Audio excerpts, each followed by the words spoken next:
suscríbete a nuestro canal de YouTube. Haces clic en suscribirse y activa la campanita. Así, cada vez que nosotros subimos un nuevo informe, vos te enterás.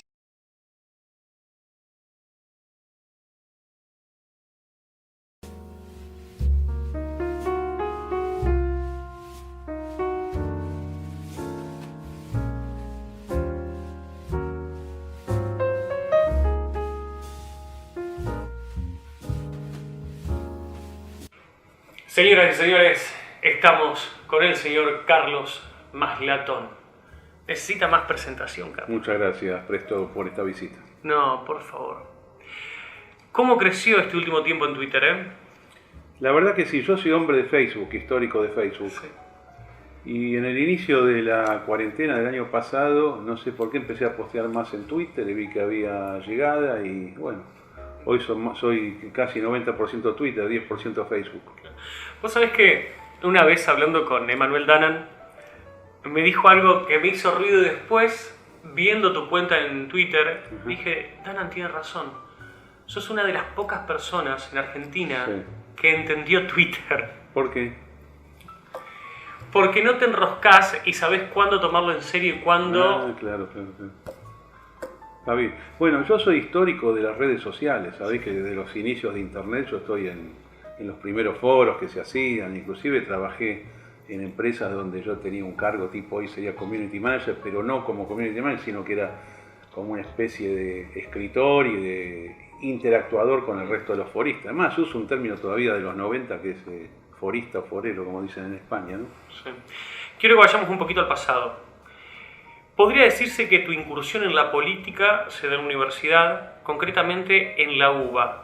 ¿Cómo es hacer política liberal en una facultad pública sumada a una facultad pública en la República Argentina? O sea, un ámbito cooptado completamente por la izquierda. Bueno, fue una decisión política mía desde el colegio secundario. Yo a los 14, 15 años decidí que iba a hacer política y que mi carrera política iba a empezar por la universidad.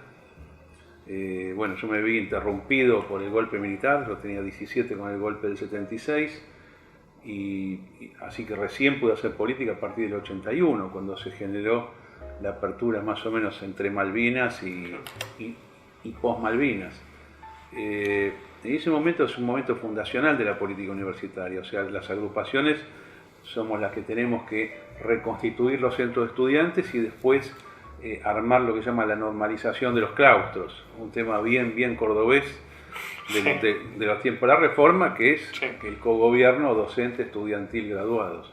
Entonces, yo soy partícipe de toda esa etapa. Y sí, era una novedad, una agrupación liberal de derecha, porque yo además no soy liberal, yo soy liberal de derecha, que es una cosa muy particular, o sea, es una línea muy anticomunista. Y bueno, yo me arrogué el derecho de hablar en esos términos frente al electorado marxista, no frente al electorado, frente a los dirigentes marxistas. Y en los años anteriores a esta apertura política, yo tenía registrado que en una facultad como Derecho, 25% de las personas tenían propensión a votar una ideología como la nuestra. Sí. Quizás un poquito más en ingeniería, un poco menos obviamente en las facultades naturalmente bolcheviques como psicología, sociología, ciencia de la educación, comunicación social. Que ahí menos. Pero bueno, después de 2 años conseguimos armar frente en todas, absolutamente en todas. Y sacamos, por ejemplo, 13% en psicología, 7% en filosofía. Las más grandes, por supuesto, las nuestras. De hecho, las ganamos. Después de varios años, las ganamos. Pero eso fue un proyecto político armado, determinado. No es que no fue como un juego de un par de años nomás. Y además, el aparato político que armamos fue tan grande que después nos dividimos en dos. La mitad de la militancia se quedó cuidando las universidades, que después tuvimos en todo el país, no solamente en la UBA. La otra mitad bajamos al partido. ¿Cuál era el partido? La UCD, donde yo competí por una banca de concejal, la gané en el año 87 y fui concejal de la ciudad del 87 al 91. Ya vamos a pasar esa etapa, pero ¿qué enseñanza te dejó? La política universitaria era muy importante en esa época, era fundamental, tenía mucha cobertura en los medios de comunicación. Yo siempre tuve claro que si no salís en los medios para crecer no sirve. Entonces eran grandes fenómenos, o sea, valía la pena. Yo no sé si vale la pena en cuanto a inversión de carrera política hacer tema universidad. No estoy tan seguro. En esa época era fundamental.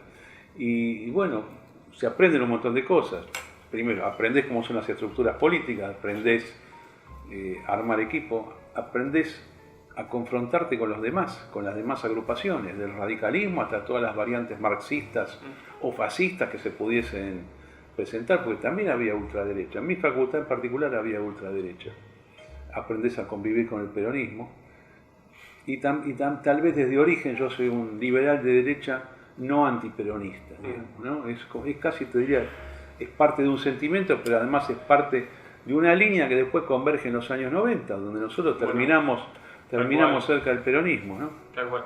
Quiero hacer un pequeño ítems acá cuando vos hablas de liberalismo y la derecha.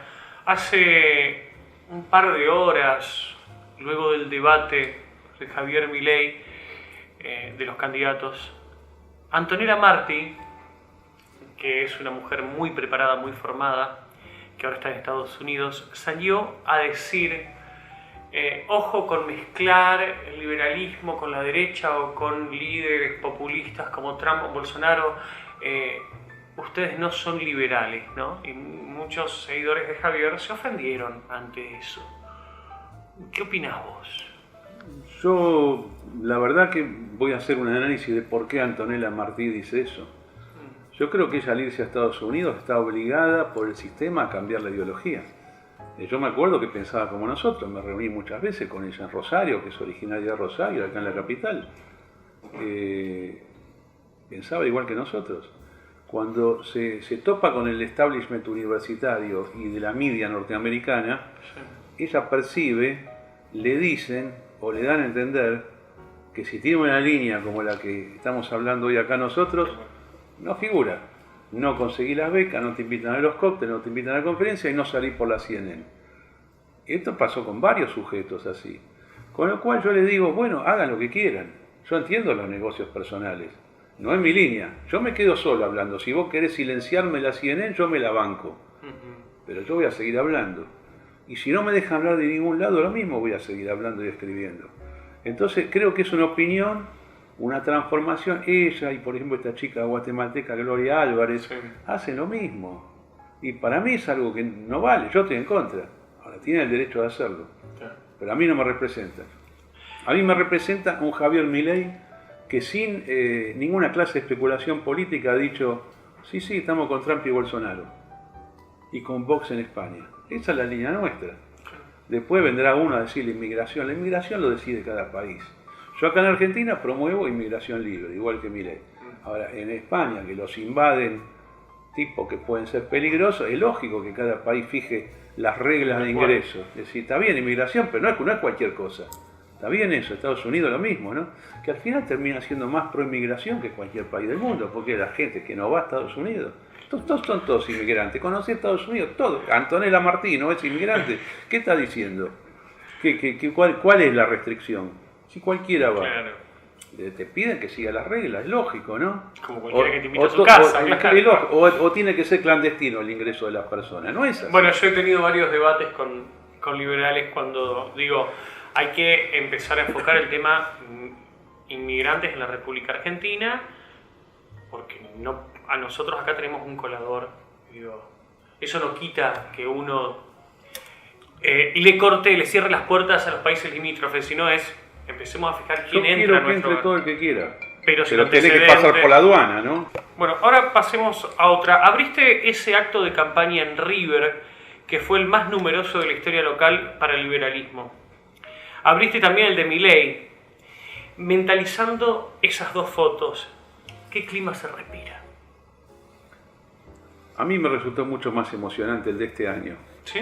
Y eso que yo el de este año con Milei fui presentador. Sí. En River yo fui primer orador. Claro. Me resultó espectacular. El de Parque Lezama me resultó una cosa increíble. Mira, yo te voy a contar. El fenómeno de la juventud liberal que estaba en los 80 fue significativo. Yo fui uno de los promotores de eso. Fui un joven liberal de esa época. Universidad y partido. Pero es más grande el de hoy.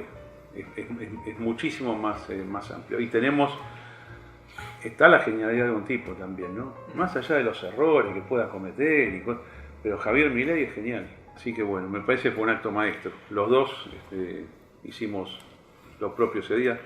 Lo tuyo también fue increíble y bueno, un acto para emocionarse. Conseguiste, como hoy decías, banca en el Consejo Deliberante en el año 88. 87 al 91. 87. ¿Cómo viviste ese proceso? Muy lindo, Digo, pasar de... muy lindo, muy divertido. Es interesante estar en un organismo parlamentario si lo sabes entender, si sabes qué es lo que tenés que hacer. La idea del diputado que va y mete proyectos no sirve para nada, porque la agenda parlamentaria pasa por otro lado. Y yo me dediqué exclusivamente a un tema, que es el que me permitía monitorear la totalidad de lo que pasara en la municipalidad desde el punto de vista económico, finanzas, los números de la municipalidad, la recaudación y los gastos. Así que a eso me dediqué. Pero bueno, estuvo muy bien, fueron 4 años y yo después sorpresivamente decidí retirarme de la política para dedicarme a otra cosa que es lo que me dedico ahora, que son las finanzas. Hablando de eso, ¿qué dejó atrás la transición desde la militancia hacia los mercados? ¿Hubo un basta en concreto? ¿Un qué? Un basta, digamos, de la militancia a los mercados. Mirá, no, yo te digo, eso fue un tema vocacional. Muy sorpresivo, mucha gente todavía no entiende qué es lo que pasó, pero la verdad que sentí que estaba terminada la etapa de la política, por lo menos como la había hecho hasta ese momento. Fueron 10 años espectaculares, lo volvería a hacer, pero también me volvería a retirar para dedicarme a otra cosa. Y además hay un poco también algo que se critica mucho en el liberalismo, con alguna razón en algunos casos, que es el tipo que crónicamente tiene cargo público, ¿no? El tipo que no se lo toma como temporario, sino que es un permanente funcionario. Yo, obviamente me ofrecieron los distintos sectores políticos de la época, ¿por qué no continuar? Director general, ministro, inclusive yo iba a ser ministro del intendente Carlos Grosso, ministro de Hacienda, pero decidí que no, y rechacé todo ofrecimiento para tener, te lo digo así, una fuente de ingreso que me permita subsistir. Preferí quedar al margen y ganar la plata para vivir de otra manera. ¿Los recuerdos de Patagón? También una grandísima experiencia. Es un lugar donde yo llego por casualidad, llego porque yo justo estaba en una mesa de dinero de una sociedad de bolsa, a donde viene un grupo de jóvenes del sur argentino y deciden adquirir esa casa de bolsa y armar la primera casa de bolsa latinoamericana online. Y bueno, me pidieron que colabore y colaboré. Fueron 3 años intensísimos de mi vida, armé varios sitios, armé oficinas de Patagón en los diferentes países donde operamos, que fueron Chile, Brasil, México, Venezuela, Estados Unidos. Después nos compra el Banco Santander en el año 2000, yo también formo parte de ese proceso de integración de lo que teníamos nosotros con el Banco Santander. Un año después se genera una interna en la compañía, yo soy despedido. Bueno, fue bastante conflictiva mi salida, tuve que pelear porque me debían todavía las acciones que yo había vendido al Banco Santander. Ahí trabajé un poquito como abogado en causa propia, después volví a los mercados. Vos sabés que yo acá tengo bien armada la pregunta porque dice, ¿qué te llevó a realizar semejante odisea, además de la absoluta confianza en vos mismo? Los jueces fallaron a tu favor el Día del Trabajador, sí, y alguna vez señalaste que fue el mejor regalo, sí, que pudieras haber recibido. Para aquellos que no saben poquito la historia, ¿cómo se da? La historia se da porque a mí en marzo del 2001 hay una interna donde yo soy separado de la compañía, recibo un telegrama que era sin causa, le digo, bueno, perfecto, sin causa, me permite litigar. Ellos me demandan en Estados Unidos en forma preventiva, primero en Nueva York, después en Miami, y yo sabía que ganando Nueva York tenía la vida expedita para avanzar exitosamente en Buenos Aires.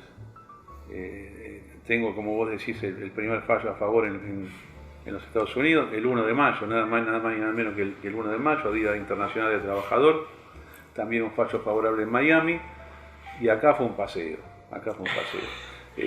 Especialmente fue muy lindo porque mi contraparte legal, tanto en Estados Unidos como aquí, eran grandes estudios y nosotros éramos 3 o 4 abogados amigos y en inferioridad de condiciones, ¿no?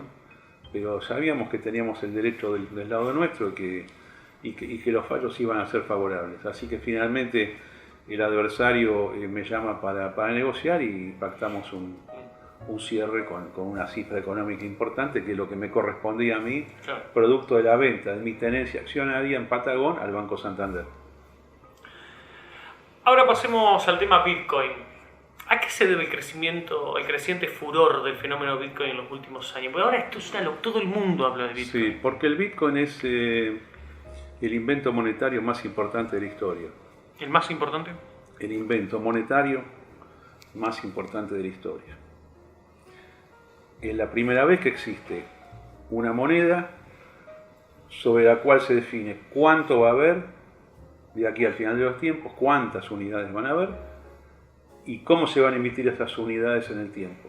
Es un programa de emisión que ya lleva cubierto casi el 90%, falta solamente el 10%, pero este 10% que falta se va a terminar de emitir en el año 2140. Entonces es un mecanismo de emisión decreciente en el tiempo, donde vos la oferta la conocés, el mercado conoce la oferta, entonces el precio depende de la demanda sobre una oferta conocida. Los que lo inventaron creyeron que era una tecnología. Yo cuando vi esto dije, esto es una moneda, va a funcionar como moneda. Y así lo vi desde el inicio, así lo operé, y bueno, el éxito a mí no me sorprende, no me sorprende. Hay algunos funcionarios acá en Argentina que dicen empezar a regular algo que es imposible regular. Vos podés regular una cosa que está dentro de tu competencia. Claro. O vos podés regular una cosa que está dentro de tu posibilidad tecnológica o dentro de tu espacio geográfico. El Estado puede regular aquello que puede manejar y esto no lo puede manejar. Yo te digo, ¿puede algún gobierno regular el horario de salida del Sol, la Luna, el giro de los planetas? No puede. Bueno, tampoco puede. No tienen manera de hacerlo. A mí me causa mucha gracia cuando hablan de regular. Digo, procedan, hagan lo que quieran. ¿Qué va a regular? ¿Qué novedades aguarda? Y otro dice, Sí. no, el Estado va a legalizar, lo va a reconocer. Pero que si no reconociéndolos funciona igual, o sea... Funciona igual. Y yo hablé con muchos legisladores, me llaman a mí normalmente, tipos serios de la Cámara de Diputados, senadores, de otros países también. Digo, ¿ustedes están pensando lo que están diciendo? Bueno, queremos cobrar impuestos. Si no te vas a enterar de lo que yo haga. Lo que yo haga vos no lo vas a ver. Esto fue armado así a propósito. El Bitcoin fue armado para que ningún Estado lo pueda romper. Por eso es una superación del sistema monetario actual, que es, el sistema monetario actual nace entre el año 35 y el año 44 del siglo pasado, entre la confiscación del oro que estaba en las cajas de conversión, que eran el respaldo del circulante monetario, y Bretton Woods, la conferencia del Fondo Monetario, que crea el Fondo Monetario. Estos 9 años son los que crean la moneda que tenemos ahora, con una reforma en el año 1971, que es la flotación cambiaria, donde el Estado se arroga la posibilidad de decir cuánta moneda hay, la puede contraer, puede tomar depósitos, puede pagar intereses, puede hasta fijar los tipos de cambio, cosa que ya no se hace más a nivel mundial porque es un fracaso. Puede las tesorerías financiar infinitamente, los bancos centrales a las tesorerías financiar, acumular deuda, crear inflación. Y esto es lo que está, no colapsando, pues yo creo que no van a caer estos sistemas, pero tienen una competencia que es el Bitcoin y otras cripto también, pero fundamentalmente el Bitcoin, donde la primera cotización del Bitcoin, que fue en el año 2010, el precio, te lo digo así, fue $0,0025, o sea, 25 10 milésimos de $1 un Bitcoin. En este momento, mientras hablo con vos, estamos en $62.000 por Bitcoin. Además, es la inversión más rentable de la historia. No solamente es el mejor invento monetario de la historia, sino que no hay ningún producto financiero en la historia que haya subido contra la moneda común de uso de ese momento, en este caso el dólar, de la manera que subió y manteniéndose en el tiempo. Por eso vos habrás escuchado, es una burbuja. Una burbuja se cae, desaparece, dura 2 meses. Claro. Esto llevamos una década. Claro. Y hay mucho augurio negativo, y vos sabés que en los mercados los augurios negativos generalmente tienen el efecto contrario. Mucha gente en contra, se da lo contrario del pensamiento de la mayoría. Es difícil entender esto desde la política. Pero vos, en las finanzas, la concentración de opiniones en uno u otro sentido genera el efecto contrario a esa concentración de opiniones. Y el Bitcoin tuvo todo el ataque de parte del establishment financiero mundial, todos. Gobiernos, reguladores, justicias, banqueros. Sí, ataque mediático, las cantidades banqueros, de notas. Profesores de universidad, notas, todo. No sé, yo le digo, yo tranquilo, le digo a todos y le digo, procedan con las opiniones, avancen lo que quieran, digan lo que quieran. ¿No? Nosotros seguimos adelante. Y acá está. ¿Quién ganó y quién perdió? Acá estamos nosotros bien firmes. Celebrando, bailando, cantando y celebrando. Celebremos, bailemos y cantemos. ¿Qué novedades aguarda el mercado criptográfico, no solo a nivel económico, sino también en cuanto al tecnológico? Lo más importante que hay que entender de acá es que vos podés transmitir una moneda a otra persona sin intermediarios y sin posibilidad de adulterar ni de duplicar. Este es el gran invento del sistema blockchain. Ahora han surgido otras monedas, otros productos, otros sistemas contractuales que están en pleno desarrollo. Por eso vos escuchás hablar de Ethereum, escuchás hablar de Cardano, escuchás hablar de Shiba. Hay un montón de cosas que están dando vuelta. Y eso está recién en los inicios. Es un mercado gigantesco de trillones de dólares que va a tener un montón de usos, un montón de contratos se van a hacer por estas metodologías, contratos que van a ser autooperativos, que van a tener sus sistemas de cláusulas penales, sus sistemas de ejecución, de cancelación, los fideicomisos de garantía. Está lleno de aplicaciones cuyo desarrollo recién comienza y además que trasciende las fronteras.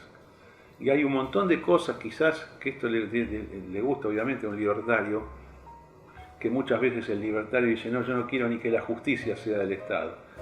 Ok, a nivel de derecho privado hay un montón de cosas que se van a hacer de esta manera que no requieren de un juez como los conocimos hasta ahora. Está lleno de cosas, pero el desarrollo es infinito. ¿Qué significa o implica predecir un precio? Y en eso, ¿qué tan difícil es hacerlo en nuestra querida y golpeada República Argentina? Predecir un precio significa que, dado una situación actual, vos te expedís sobre la tendencia futura de ese precio. Pero no en forma general, yo lo veo bien, lo veo mal, lo veo bien si pasa tal o cual cosa, lo veo mal si pasa tal o cual cosa, salvo que...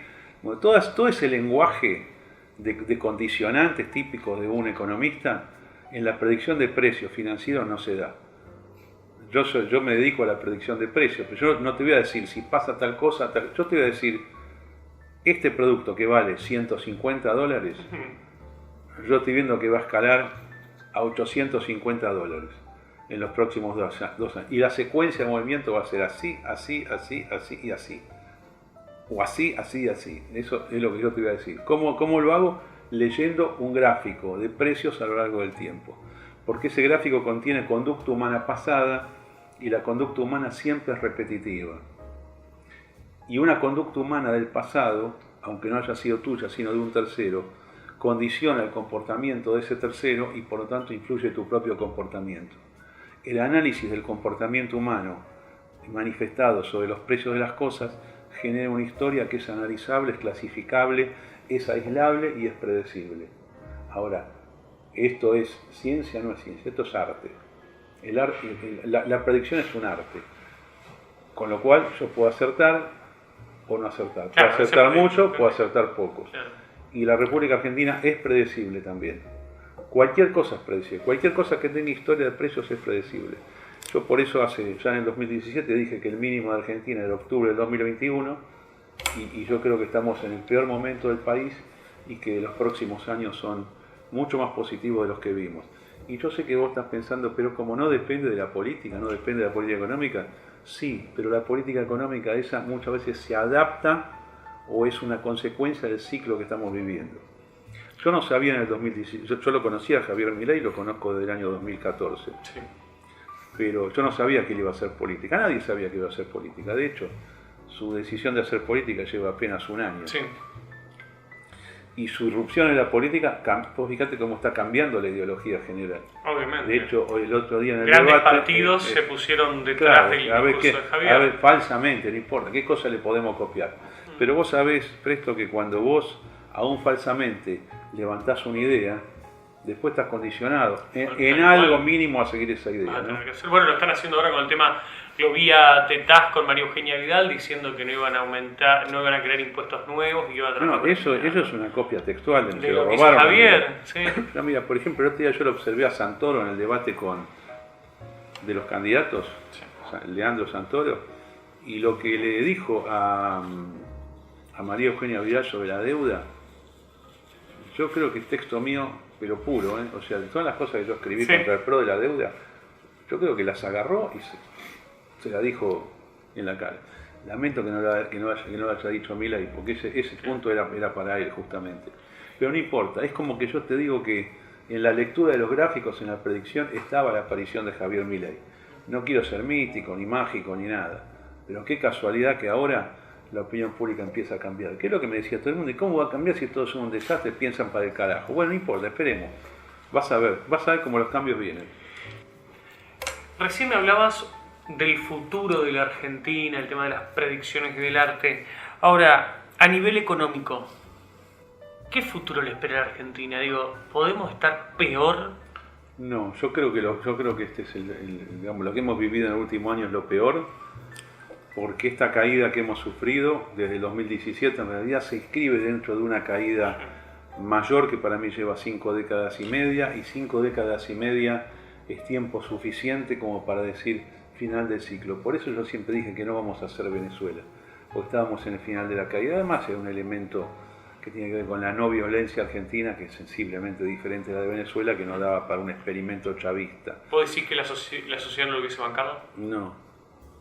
Una de las consecuencias de la guerra de los años 70, que vos bien conocés, es que la sociedad se hizo más pacífica. La violencia política no es aceptada. Podrá haber un incidente, matar a un militante, qué sé yo. Pero no es... Que quedan núcleos pequeños, no sí. La gente no quiere violencia política. ¿Sí? No se acepta que va con un revólver y maten a un contrario. Sí, bueno. Pero además de eso, como ciclo económico, estamos en el final. Y yo creo que el futuro es importante. Mira, la deuda argentina, yo creo que va a ser totalmente licuada por la realidad de los precios. Argentina, te lo pongo así, debe 500.000 millones de dólares el Estado. Yo creo que los va a seguir debiendo con los intereses y todo, pero en términos reales, frente a lo que Argentina produce y exporta, cuyos productos van sensiblemente al alza, todos para mí, los energéticos y los agrarios, van al alza. Estamos viendo recién los inicios de eso. Y en general en el mundo hay una gran licuación de deudas, producto de la gigantesca emisión monetaria, producto de lo que tenga que ser, y eso le va a favorecer a Argentina. O sea, lo que digo que vamos a ver fuerte inflación en Argentina, pero a su vez crecimiento. Algo que quizás un liberal ortodoxo dice, este tipo está loco, pero bueno, es lo que yo creo. De hecho, estamos en octubre. ¿Cómo se vive el bull market? No, estamos recién arrancando. Claro. Pero vos fíjate que a nivel de actividad es mucho más grande la actividad que hace un año, ¿no? Están saturados las avenidas acá en Buenos Aires, muchos restaurantes ya están llenos, o sea, va a haber una crisis de oferta también. Se destruyó mucho el sistema productivo, va a haber que recuperarlo, y todo eso es inflacionista. El futuro del liberalismo, ¿qué tipo de revolución, para mí sí es una revolución cultural lo que está sucediendo, trae a la política argentina? Una política que estaba apagada, que se estaba muriendo, sobre todo en los jóvenes. Depende de la decisión política de los dirigentes. De los dirigentes liberales. De los dirigentes liberales. O sea, para mí, viste que se habla mucho de la batalla cultural, entonces yo no creo nada en eso. ¿No crees en la batalla cultural? Sí, pero no creo que tenga efectos prácticos. Yo tengo la idea de que las ideas no son autooperativas.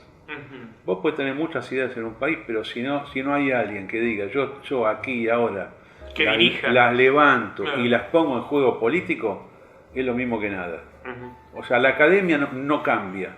No. Porque en realidad la ideología no transforma la decisión política basada en una ideología. La revolución bolchevique, sí, había comunistas en todos lados, pero vino uno y dijo, yo hago la revolución acá. Sin ese no estaba. El fascismo estaba latente en todo el mundo, el nazismo también, en el año 30, en todo el mundo. Hasta en Estados Unidos. Pero vino uno en Alemania, otro en Italia y dijo, acá estoy yo. Y con el liberalismo es lo mismo.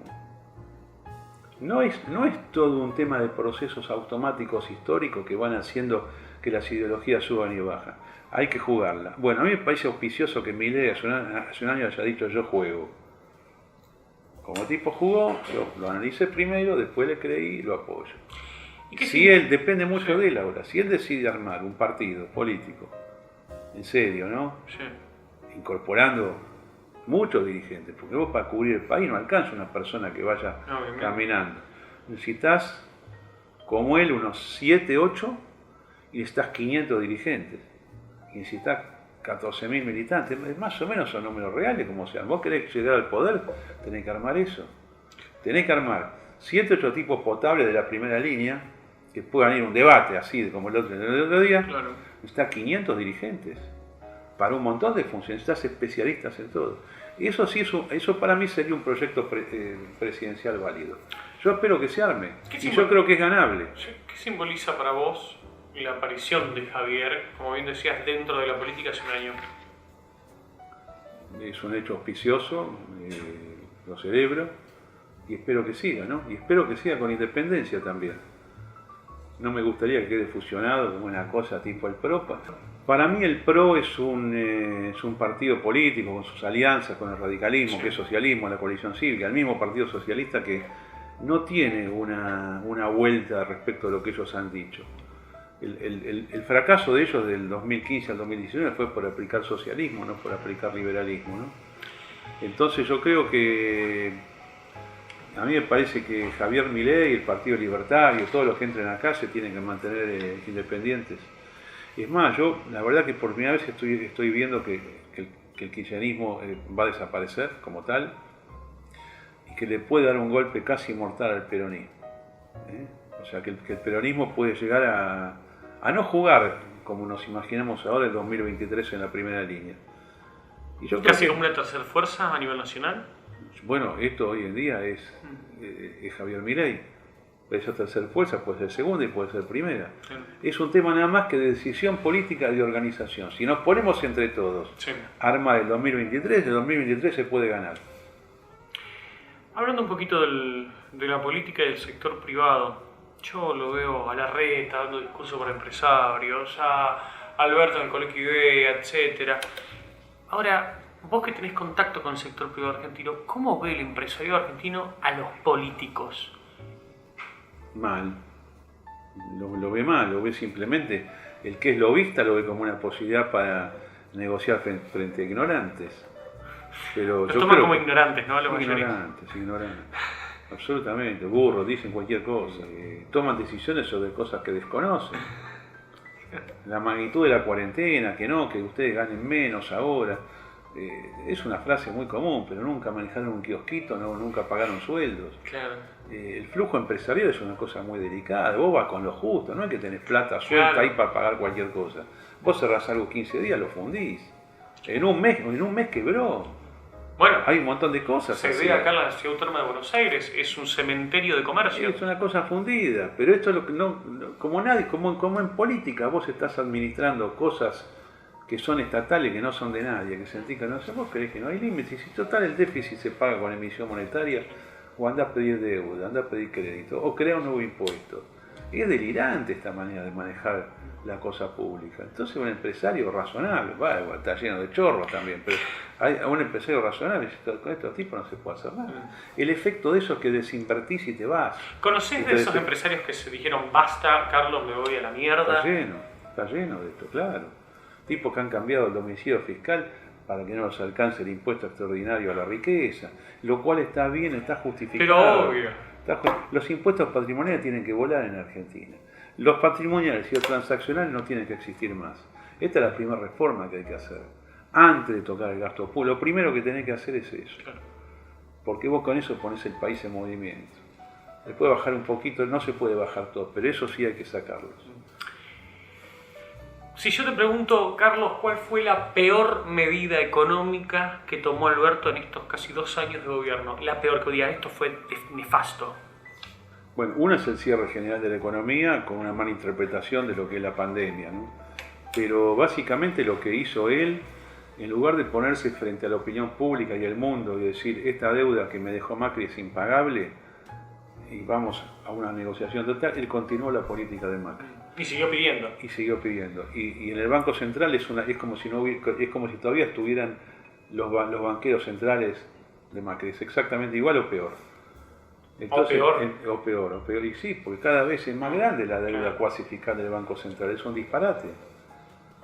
¿Puede explotar? Él subió al gobierno sin saber lo que tenía que hacer. Y yo creo que en gran medida cerró el país porque no sabía lo que tenía que hacer. No lo tenía claro. Yo le mandé varias advertencias. ¿Te contestó alguna vez? No. En forma indirecta algún día, pero no importa. Vos cuando posteás algo... Pensé que lo habías escrito, señor presidente. Eso yo no lo hago salvo que me lo pidan. No, en Twitter, pero cosas muy concretas, no cosas generales. Y respetuosas además. Carlos, ¿qué es el poder? Es la posibilidad de que los demás te obedezcan. Tener la fuerza para sugerir, imponer y que los demás te digan que sí. Eso es poder. Relación de mando y obediencia está definido en la sociología, ¿no? Es eso es el poder. Alguna vez Chabrán dijo, el poder es impunidad. ¿Coincidís? Eso ya depende de la moral de cada uno. Si alguien se siente muy vivo, muy satisfecho, realizado por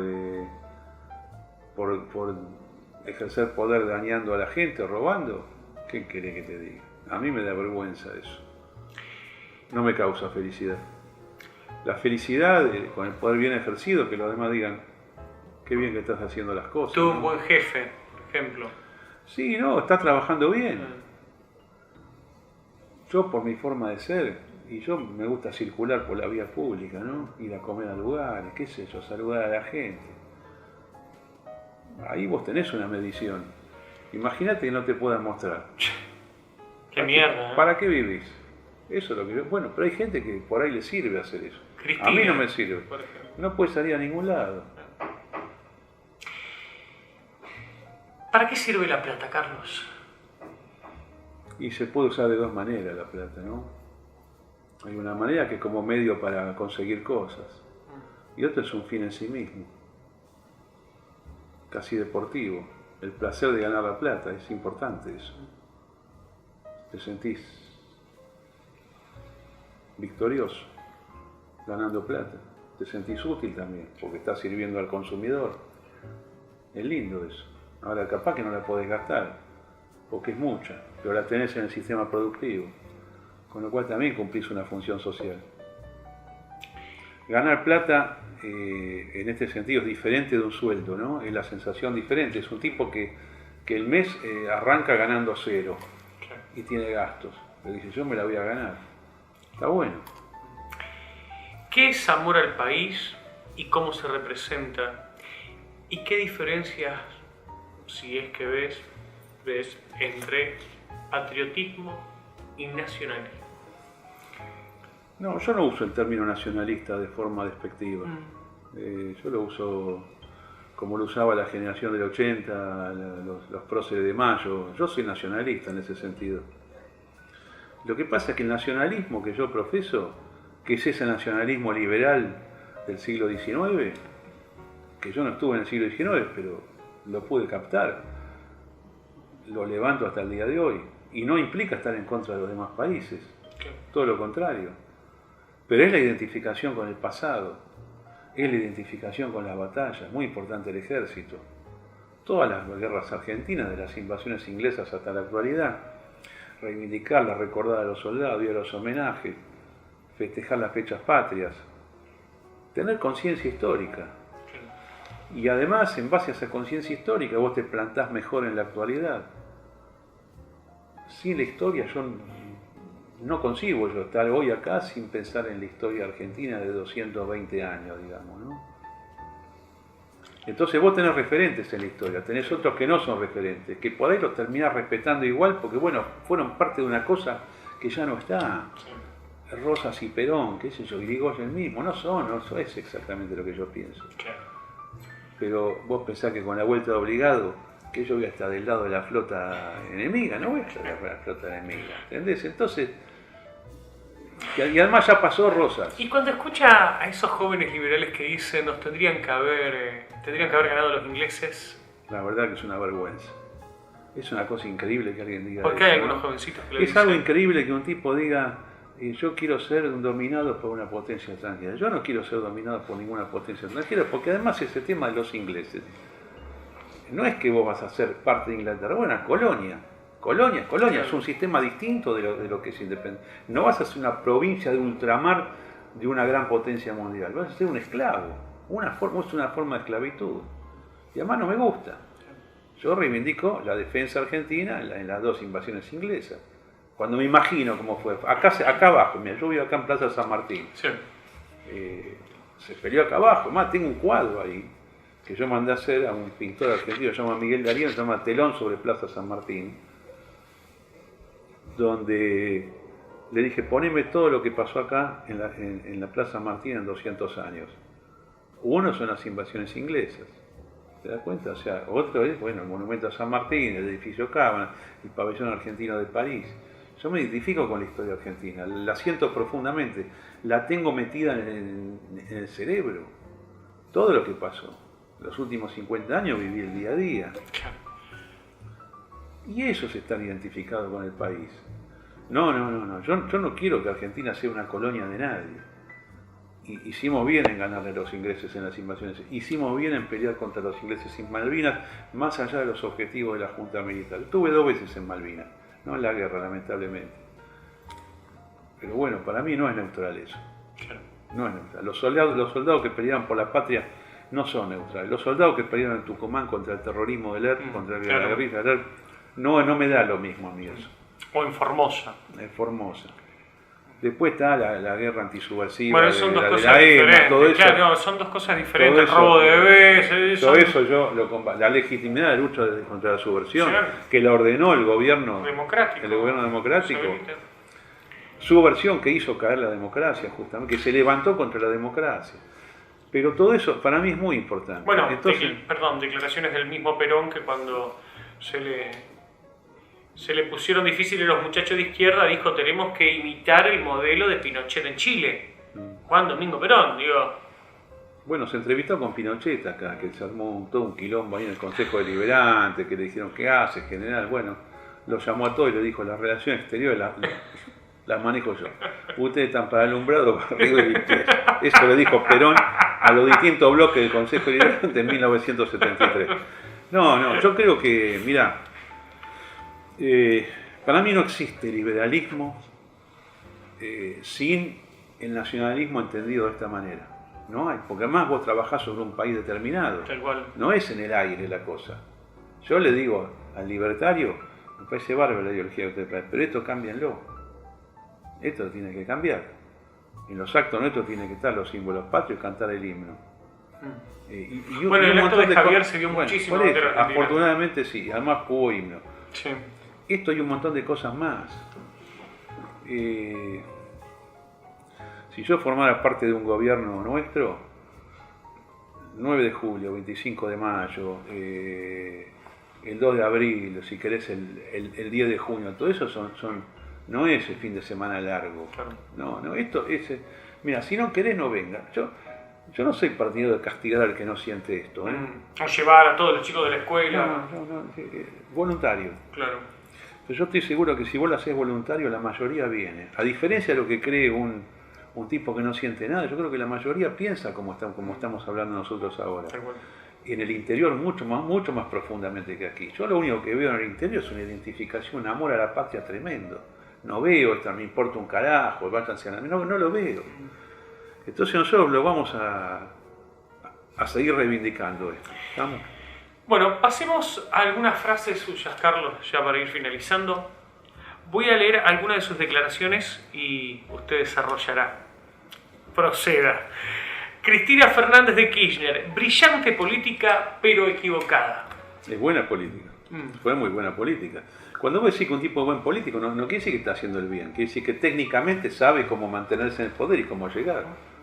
La recuperación que ella hizo de estar destruida del 2015 al 2019, la verdad que es admirable.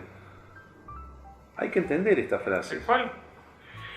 Alberto Fernández es un extraviado mental que confunde todas las ideologías. Es que yo creo que tiene un problema en el cerebro. Yo lo conozco, él, mira, él conoce todas las ideologías, ¿eh? Sí. Es como que tiene una sección en su cerebro de cada una. Y puede aplicar cualquiera y le da exactamente lo mismo. Es un tipo frío, perdido, ¿no? Claro, él arrancó con la CEF. Él arrancó con la ultraderecha. Él tenía una agrupación que se llamaba Frente, se llamaba FON se llamaba, sí, ¿no?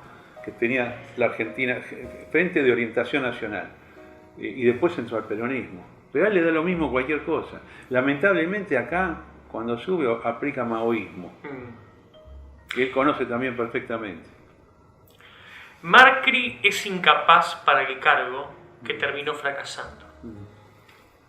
A mí me parece que Macri adoptó un rol parecido a lo que es un monarca en una monarquía constitucional. Un jefe de Estado. Él no fue primer ministro. Él delegó la función de primer ministro en Marcos Peña. Y Marcos Peña, que es un zurdito de avanzada, hizo el desastre que hizo. Pero además, no lo veo interesado en ser un presidente. No, yo creo que está feliz no siendo más, no estando más en la Casa Rosada. Lo hablábamos el otro día con Alfonso. Hay políticos que el poder los potencia y hay políticos que el poder los mata. Ejemplo, a Menem el poder lo potenciaba. Sí. Se alejó del poder y se fue muriendo de a poco. A Cristina el poder la potencia. Sí. A Macri, a De la Rúa, sí, fueron personas, obviamente después podemos hablar de la cuestión de gobierno, pero digo, son personas que el poder les afectaba. Sí, y además se ponen muy nerviosos con las crisis, ¿no? Yo creo que De la Rúa se volvió loco, Macri dijo, ¿cuándo termina esto? No tengo solución. Menem la manejó en forma brillante. Sí. El mejor de todos estos años, 50, 60 años, fue Menem, para mí claramente. Ese fue un grandísimo político. A pesar de todo lo otro. ¿Qué es todo lo otro? ¿Cuál Venta de armas? Errores que se cometen. Hay errores, siempre hay errores. Bueno, vos sos cordobés, me imagino. Es la provincia más antiperonista y antimenemista también. Pero la única vez que Argentina recuperó fue con Menem. No, pero ¿no cree que en eso se lo aplaude más a Menem y menos a Cavallo? Y en realidad fue un trabajo de Cavallo, la parte económica sobre todo. Yo creo que el más convencido fue Menem, ¿eh? Yo lo vi, en ese momento, de acuerdo a lo que yo analizo, lo vi más convencido que al mismo Cavallo. Cavallo también fue brillante, yo soy pro Cavallo, ¿no? Larreta es el político más comunista del país. Es comunista. Te lo reafirmo aquí. El tipo parte de una mentalidad que es el Estado existe y está la sociedad. Y es el Estado el que va permitiendo que suceda tal o cual cosa. Y el Estado es el que da permisos. Todo existe porque yo digo que puede existir. Es una mentalidad muy parecida al colectivismo medieval y muy parecida al comunismo. En lugar de decir lo que tiene que decir. Todo existe y yo algunas cosas las prohíbo porque las tengo que prohibir y las regulo porque las tengo que regular. Hablaba con gente de las filas de Larreta, que ellos saben que yo no lo puedo tragar, por así decirlo, a Horacio. Me dicen, Eduardo, pero vos hay algo que no entendés de Horacio. Es un enfermo del poder y el tipo, desde que es chico, quiere ser presidente. Sí. A mí eso me queda claro. Creo que es una virtud. Si querés ser presidente, tenés que querer ser presidente. Pero una cosa es hacerlo para bien, otra cosa es hacerlo para mal. Vos poneme en ese cargo, yo doy libertad plena. Yo necesito que la economía crezca, no que esté tapada por un demente que quiere regular todo. Bullrich es una buena política que no tiene ideología fija. No tiene ideología fija. Patricia Bullrich no tiene. ¿Y eso es grave para un político? Sí, es malo. Es malo porque es una estafa, ¿no? O sea, el liberalismo que ella pretende vender después de su etapa montonera y no es muy consistente, es porque le pagan los alemanes, le dan, es una subsidiada por algunos intereses del liberalismo de centro izquierda extranjero, nada más que eso. Ahora quiero que respondamos un par de preguntas a los que están del otro lado, porque después te escucharon seguramente en los comentarios en YouTube va a estar la foto tuya votando a la fórmula Alberto Fernández, Cristina Fernández de Kirchner. ¿Te arrepentís? No. ¿Por qué? Es un antivoto. ¿Por qué? Es un voto contra Macri. Lo hice a propósito, lo difundí a propósito. Yo no estoy votando porque me parece bárbara la fórmula, me parece mala. O me parece técnicamente buena, lo que sea. Pero estoy votando en contra. Estoy votando en contra de Macri. Ese año yo tenía que votar contra Macri. ¿Por qué? Porque había hecho un desastre económico. ¿Vos pensabas que este gobierno iba a ser mejor? No. Pensaba que exactamente iba a hacer lo que hizo. La continuidad de Macri. Y a pesar de eso... Vos mandame octubre del año 19 y voto lo mismo. A veces uno vota para provocar determinados efectos en la historia. Sí. Es más, gracias a ese voto, vamos a suponer que yo sea tan importante, la importancia que me atribuye. ¿Sí? Para mí, Alberto Fernández es presidente por culpa mía. No quiero que me dice todo el mundo. Es decir, yo soy el gran elector. Sí. ¿No? Bueno, gracias a eso, hoy está Javier Milei. ¿O vos pensás que con un gobierno de Macri de vuelta hubiera surgido? No, porque hubiera estado siempre el peligro... El peligro kirchnerista. Y además le hizo un favor al PRO. El PRO ahora levanta gracias a no ser gobierno. Además hubiera caído el gobierno del PRO. ¿Cómo definirías a la mentalidad general que tuvo el pueblo argentino de la cuarentena antes, durante y después de ella? Hay dos etapas. Sí. Hay una etapa que va de marzo a junio, que es oficialista totalmente. Yo me sentía ahí muy solo, uno de los pocos disidentes. Después hay una reacción muy grande que se da toda la mitad del año pasado, del año 2020, que es de la juventud. La juventud argentina es la que primero se levanta contra eso porque estás arruinando la vida. Bueno, pasó en Formosa, fueron los jóvenes lo que... Entonces, pero en Córdoba, en Rosario, todas las cosas clandestinas, estuvieron brillantes. Orgullo nacional de lo que hizo la juventud argentina. Y este año ya la gente se empezó a llevar que esto no era sanitario, sino que estaban controlando a la población. Pero la batalla por la libertad fue ganada por nosotros, acá y en el mundo. La nueva normalidad no funcionó. Ahora pasó todo, en Francia. En todos lados y por suerte vamos a volver a una vida normal. ¿Con qué momento histórico de delirio total lo equipararías? Y lamentablemente en 1934, en 1938. En el mundo, cuando hay pánico, cuando hay miedo, cuando hay sensación de terror, la gente acepta cualquier cosa de parte de los gobiernos, ¿no? Yo una vuelta hice un informe con el curro de las vacunas que se estaban llevando en el conurbano, cómo estaban inflando los números y así el gobierno provincial y nacional le bajaban más guita a los municipios, quizá que obviamente se evaporó de las manos de los intendentes. Y al final de ese informe yo hice como una réplica del discurso de... se me fue el nombre ahora. Julio César Estracera. Del fiscal, gracias Rafa, del fiscal Julio César Estracera, con el famoso Nunca Más. Y en ese juicio puse a Alberto, a Cristina, a Kicillof, a Larreta y a otros más, donde yo decía, parafraseando a Estracera, ustedes fueron los responsables de bajarnos al séptimo infierno, como de la comedia del Dante, etc. ¿Crees que ese juicio se tiene que llevar a cabo? ¿Que tiene que haber un juicio y decir, ustedes hicieron un genocidio económico? Sí. A mí me gustaría. En varios países ese tema también, Pero bueno, hay que juntar la fuerza política para hacerlo. De hecho, hay un abogado alemán muy importante, que es el que ganó varias class action, que está con eso. Pero esto no puede quedar así. No puede quedar impune, ¿no? No puede quedar en el mundo que China comunista manda un par de videos donde la gente se cae a la calle afectada por el coronavirus, lo cual era falso, ¿no? Entonces están todos armados porque después no se cayó a nadie en ninguna parte del mundo. Vos no podés comprar un argumento que hay como si fuese una bola tóxica que nos va a matar a todos y al final era una cosa común, no era tan grave. Y cerrar el mundo y además imponer una estupidez tras otra. Mientras tanto en La Matanza saltaban arriba de los charcos, de las canaletas, estaba todo una boludez grande. Esto es el tema, sí. Con el funeral de Maradona no pasó nada, con la cola de los jubilados no pasó nada, con el exceso de gente en la cancha de fútbol o de lo que sea, no pasó nada, no estaba para eso. Evidentemente hay que estudiar el contagio por qué viene. Yo estoy hablando con vos acá, no nos vamos a contagiar ninguno. Hay que ver qué es lo que lo produce. Acá se hicieron analogías para quitarle la libertad a la población. Y es muy grave porque en muchas partes del mundo los gobiernos se sintieron más poderosos que nunca. Acá teníamos revistas con la cara de Super Alberto, digo. Bueno, lo de Argentina es vergonzoso en realidad. Yo estoy un poco decepcionado con la opinión pública argentina. Yo me sentí muy solo, la verdad. Yo violé todo, hice lo que se me dio la gana. Y lo declaré además, porque la forma de combatir es decir, no voy a hacer lo que ustedes digan. Sí, si quieren, como todo lo que estamos acá. Si quieren, procedan, pero yo voy a hacer lo que se me dé la gana. Bueno, vos has hecho una gran lucha, has estado preso. Ahora podemos volver, Sí, bueno, yo creo que... Ahora, esto no se puede repetir en el mundo. Entonces, sí, yo quiero nunca más. Para finalizar, Carlos Maratón, ¿qué ve cuando se mira al espejo?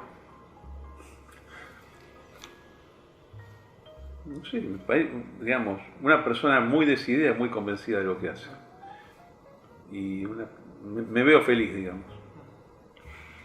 Del otro muy lado, feliz. Es bueno eso. Sí. Digo, no mucha gente, tenga plata o no tenga plata, puede decir. Yo soy feliz, claramente. Siempre pude hacer lo que vocacionalmente quería hacer. Me divierto, la paso bien. Por eso quiero vivir eternamente. Vos sabés que yo tengo declarado que no pienso morir, ¿no? Me voy a someter a cualquier experimento estrafalario con tal de prolongar la vida al infinito. Vale vivir tanto. Sí. Y pero si Sí. los de nuestros amigos, yo siempre he pensado No, eso, bueno, viviría importa. 100 años, digo, pero se van muriendo mis amigos. Es poco, 100 ya está, no es importante. 200, no 300. Por lo menos 500. Para empezar. No, porque te explico por qué. Sí. Esto depende de la pasión de la historia que cada uno tenga. Sí. Vos sos un tipo que tiene pasión por la Sí. historia. Vos viste cuando te pones a leer de cualquier época, Sí. decís qué interesante podría ser haber Haber estado en ese estado ahí, momento. por supuesto. Haber estado, qué sé yo, en Desembarco el de centenario de la Normandía, Revolución de ¿no? Mayo. Mirá, algo leve te pido. En el centenario de la Revolución de Mayo acá en Buenos Aires. Centenario de Mayo. No sé, en la batalla de Caseros, en Chacabuco, en el Cancha Rayada, en el Maipú, en la primera expedición. Bueno, ok, esto ya está, ya pasó. Ahora, qué interesante sería ver lo que va a pasar en el año 2175. ¿Qué va a haber? ¿Qué va a haber en Buenos Aires? ¿Cómo va a estar Argentina? ¿Vamos a entrar en contacto con seres extraterrestres o no? Yo quiero estar para esos momentos, lo quiero ver. Por eso que no quiero morir. Es la pasión por la historia, en sentido amplio, la historia política, económica, la historia social. ¿Cómo va a ser la gente? ¿Qué aspecto va a tener la gente? ¿Cómo va a ser el idioma? Ahora tenemos muchas grabaciones en los últimos 80 años. ¿Viste que va cambiando la voz de la gente? Sí. ¿Viste que el timbre va cambiando? ¿Cómo va a ser en 200 años la voz de la gente? ¿Cómo va a ser el aire, el medio ambiente, las luces? ¿Cuáles van a ser las diversiones? Y el cambio es impresionante. Mira, yo una vez estaba en el año 85, te cuento esto nomás. Sí. Estaba en el Boston Globe en Boston con el director y le digo, el futuro de la prensa escrita, ¿cuál es? No estaba internet todavía. ¿Qué pasa si yo estoy en el colectivo y voy a tener un aparatito acá que me llega por ondas hertzianas las informaciones?